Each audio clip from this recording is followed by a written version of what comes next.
They've had a prang, right? No, car seems to be running perfectly. Oh, thank goodness. You had me worried there, Mrs. Carney. Problem is, it's running perfectly for someone else. What? Stolen. Stole. What's the news, loser? I thought you said you'd forgiven me. Just go and play with Rochelle, okay? She thinks the captain of the football team is some really great guy. He's a god, a legend who can't do anything wrong. Libby, please. Unfortunately, Rupert, I know better. Now get out, okay? Never want to see you again. Mate, what happened? Oh, I was feeling so depressed. I thought I'd go for a bit of a rollerblade. And you nearly killed yourself by the looks of things. Yeah, well, the hill didn't look all that big.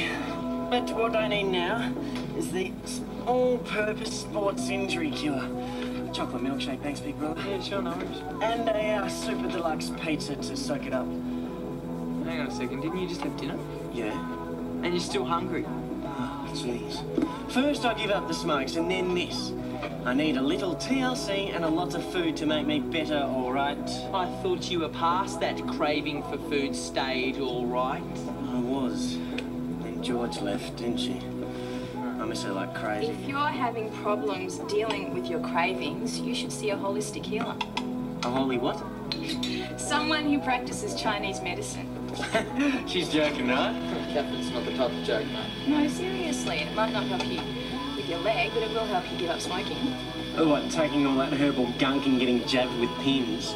It's called acupuncture and it doesn't hurt. Anyway, besides, I have other methods. I have a friend who is fully qualified and very good. Here's his card. Check it out. Thanks, but no thanks, Kath. The only remedy I need right now is right here. Can I have my milkshake? Oh, yeah. Yeah, it's times like this I really need bread around. But where is he, Dahl? Hey, he's off sailing the world. A fabulous time. He's my best friend, eh, buddy? Oh, Libby wouldn't believe what it was like down the street. Seems like every man and his dog needed to grab some last-minute thing for dinner. Yeah, it gets like that. What's got into you?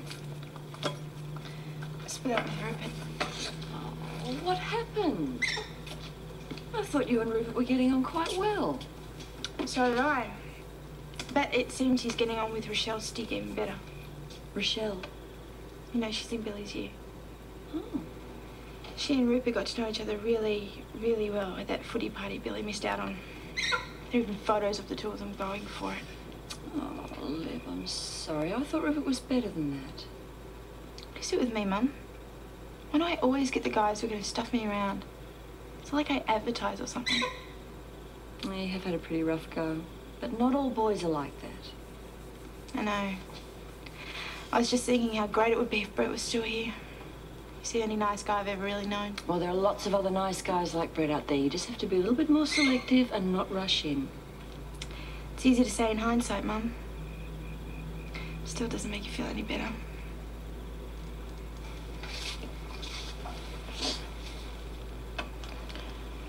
Apart from the bartender, who eyed her uneasily from the counter, the place was deserted.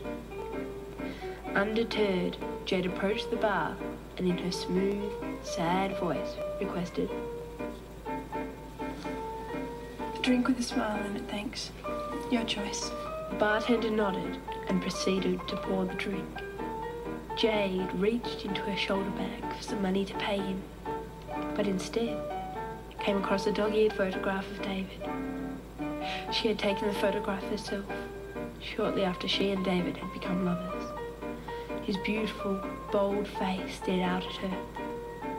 Jade could not believe that she would never see him again, never kiss his lips, never caress his hair. David. She sighed inwardly. Suddenly, she was startled by a familiar voice. So you did come in here? Jade quickly spun around. Standing near her was Simon Gascoigne. The dull light of the bar failed to soften his hard, uncomely features, and his twisted, wiry hair was wet from the rain. Mr. Gascoigne, what are you doing here? I followed you from the hospital. Certainly, she was not expecting what came next. I just wanted to say I'm sorry about David. I know how you must feel. How could anyone know? said a distressed Jade in a defeated tone. But Simon continued. Indeed, it seemed that nothing would stop the flow of words. You don't think much of me, do you, Jade? Although you've never really given me a chance. What I have to say may shock you, but I think it's time you knew the truth about who I really am and what I need from you. Come on, Dad, what happens next? What could Simon need, Holly? And why?